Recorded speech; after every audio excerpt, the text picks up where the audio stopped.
بسم الله الرحمن الرحيم. اهلا بحضراتكم في حلقه جديده من الشهبندر.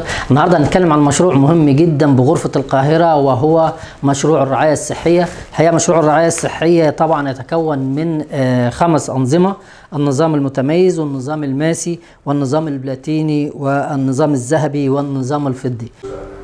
وزي ما حضراتكم طبعا شايفين، دي الانظمه ال5 اللي بيتضمنها مشروع الرعايه الصحيه. مهمة جدا جدا وتفاصيل مهمة جدا جدا في كل نظام. يا جماعة استفيدوا منها لأنها مهمة جدا. مشروع الرعاية الصحية ده مشروع مهم جدا جدا بغرفة القاهرة التجارية.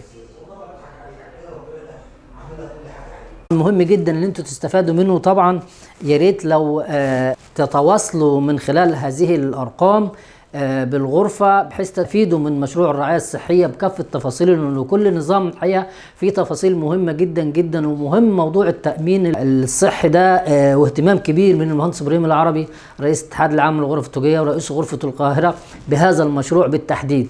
يا ريت تتواصلوا زي ما حضراتكم شايفين قدامكم، تواصلوا وحاولوا تشتركوا وشوفوا تفاصيل كل برنامج على حدة ليه تفاصيله والمهمة جدا جدا. وهيدخل طبعا البرنامج ده مع بداية 2023 عامه ال11. يعني مهم جدا جدا هذا المشروع. شكرا واشوفكم في حلقة جديدة من الشهبندر.